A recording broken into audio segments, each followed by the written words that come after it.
Hello, and welcome to this week's Insider Insights. My name is Ann Meisinger, and I'm an assistant educator in public programs at the Met. I'm joined today by my colleagues, Nadine Orenstein, the Drue Heinz Curator in charge of the Department of Drawings and Prints, and Allison Rudnick, Assistant Curator, also in the Department of Drawings and Prints. While the Met is temporarily closed, we're bringing the museum to you with a series of close looks at the Met's collection and exhibitions through conversations with museum experts. And we hope you'll continue to join us as we release more talks each week. Today, Nadine and Allison will be talking about several works included in the exhibition, Selections from the Department of Drawings and Prints, Collectors' Collections. This expansive exhibition is dedicated to an in-depth look at several transformative gifts made by passionate collectors who focus their attention on specific artists, schools, and genres. We'll be closing today's talk with a short discussion between Nadine and Allison on the effect of these contributions to the Department of Drawings and Prints. Thank you both for joining us today, and Nadine, I will have you take it away from here. Great, thank you, Anne. Let me just get this going. Oh, share, sorry. Okay, what you see here is our Johnson Gallery, which is where our exhibition is on at the moment. This is not a picture of the exhibition because, of course, the museum closed just as we were about to take installation photos of our show. This is a gallery that I'm sure if you've visited the Met, you've walked through many times. It's the gallery you pass through of drawings and prints that are on your way to Impressionism. The exhibition we have on there now highlights a number of collectors' collections that were very important, that were transformative for the museum's collection. And this is done in honor of the 150th anniversary of the Met. In that gallery, the Johnson Gallery, we are going to have 4 thematic installations over the course of the next year or so in honor of the 150th anniversary that showed the depth of our collection in different ways. So for this one, we decided to look at different collectors who are important for the collection. There's, of course, if you know about the history of the Met, the Havermeyers. Havermeyers gave us some of our greatest Degas 19th century French art. Also, they gave us quite a group of great works on paper. They were not people who had a specific target or goal of what they collected in mind. For instance, the 2 Rembrandt prints that I show you here, they collected, I think, about a group of 8 Rembrandts, all together at one time in one auction from the auction of Seymour Hayden, the famous 19th century artist. And they just bought a little bit of everything and quite a lot of everything. There are other collectors like Rita and Fritz Marcus, who are more recent donors to the department. And they were a Dutch couple who lived in New York, and they collected what they love, 17th century Dutch drawings. And there's a group of about 30 or 40 great Dutch drawings that came from the Marcuses, including this drawing on the left of Peasants by Ostade and the beautiful landscape on the right by Anthony van Borsum. Then there are collectors who are very attached to the Met, like Walter C. Baker and George D. Pratt, who were both trustees, and they gave us, in fact, both of them, quite a number of our British drawings. Walter C. Baker collected a little bit of everything. His bequest came to the Met in the 1970s. He also collected great works of Greek and Roman material. He really, these collections really transformed the Met's collections in these areas. I am going to tell you now about another great collector. His name is James Clark Maguire, and he bequeathed to us in 1930 his very large collection of Northern European 15th century prints. Now these are very particular kinds of prints. I show you 3 examples right here. They are number one, very rare. These were the kind of works that were sort of popular prints in their day, produced in hundreds, if not thousands, of impressions. But in this day and age, because these prints were used, they just don't exist anymore, and most of these are known in maybe only 1 or 2 impressions. Also, what you can see here is they were all hand-colored. We are talking about the 15th century, a time before people knew how to print in color. I should say on that note is that on our website, we have a great fun and educational feature about the materials and techniques of drawings and prints. And I really suggest everyone to go have a look at it. It's actually fun to go through, and we provide a link to this piece on our website in the program about today's presentation. The first print I'll talk about is this one of Saint Florian. Saint Florian was the saint who, among other things, certainly in this period, he was prayed to for preventing fires. And you can see him here. He is putting out a blaze on a castle with a single bucket. He was a 3rd century warrior. And as you can see here, this print it was really like something that was used. Perhaps you can see that it's been pasted into the cover of a book, and it's still there now on the left. You see the traces of the leather. That's the inside cover of this leather-bound book. This is the way a lot of these prints survived. This print also was written on. You can see handwriting in the upper left, on the right. People, use these prints. They wrote on them, they made notes, they put them in books because they were devotional images. They were things that were prayed to, they were things that people really used. On the bottom left, you might be able to see there's the word Casper carved into the wood block. And Casper is the name of the woodcutter and print publisher who made this print, and his name appears on lots of other prints. And he was probably active in Regensburg or Ulm, which are in Germany, and this is one of the sort of unusual moments when we know of who the 15th century artist who made the print actually was. Now you will be able to see this print is very simple. It's hand colored, but if you take away the coloring, it's really very basic lines, carved out lines printed on paper. Here is a print. It may look large on your screen, but it's actually very tiny. It's only about 3.5, 4.5 inches. It's printed on vellum, which is a lambskin. It's hand painted, and also you can see it has gold. The heart in the center has gold leaf on it. It shows an angel who's holding up a cloth that has a Christ's heart on it, and Christ's heart is pierced, and if you look very closely, you can see that the artist who colored it made some red coloring going from the heart into the chalice that's in the lower left. And these things were meant to be, they're symbolic. People use them. We think this print came from, was made in Nuremberg. Nuremberg was a city that had in its church a relic of the lance that the centurion used to pierce Christ's heart when he was crucified. And this probably was the sort of thing that a pilgrim would have bought when they were going to the church. You can see that the heart actually is physically slit into, it's been cut into to really additionally show the significance of this image. And then finally, this is a print that's different kind of technique than we were seeing. The other prints we looked at were woodcuts. They're made from a carved wood block that's printed on a piece of paper. This is a metal cut, and it's made from a piece of metal that is cut and even punched with sort of these things that were hammered into the metal punches that were really used by silversmiths, goldsmiths.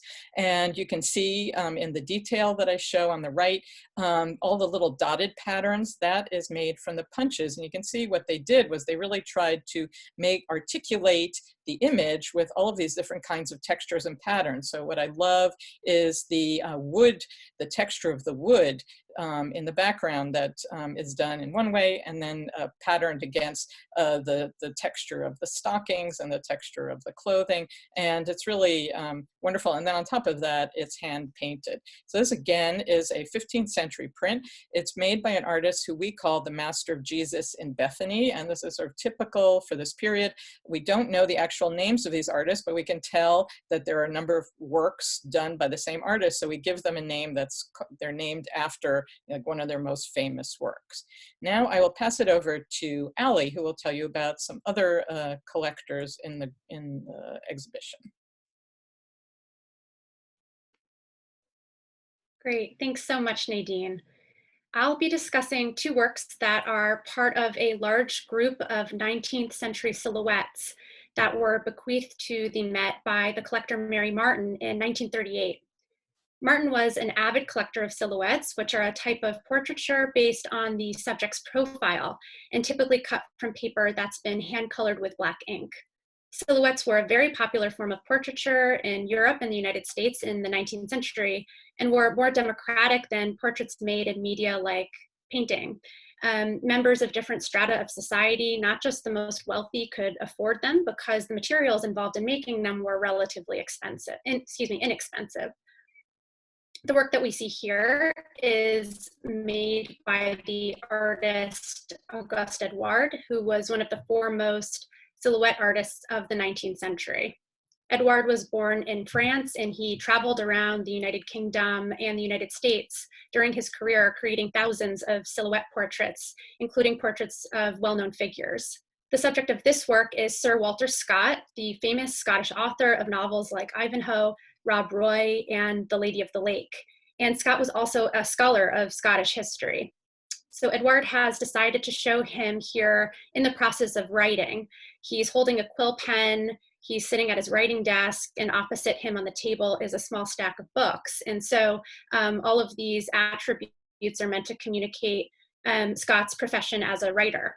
He's also shown sitting in front of a wall that has historic armor and weaponry that Scott had in his personal collection. And so by including these items in the work, which are actually painted onto a separate piece of paper that the silhouette was then adhered to, the weaponry and the armory is meant to indicate that Scott was an antiquarian and scholar, again, of Scottish history.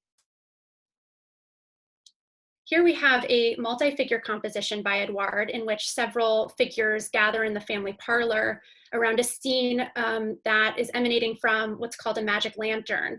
And the scene that emanates is in the genre of an American Western. Now, a magic lantern is an early form of image projection.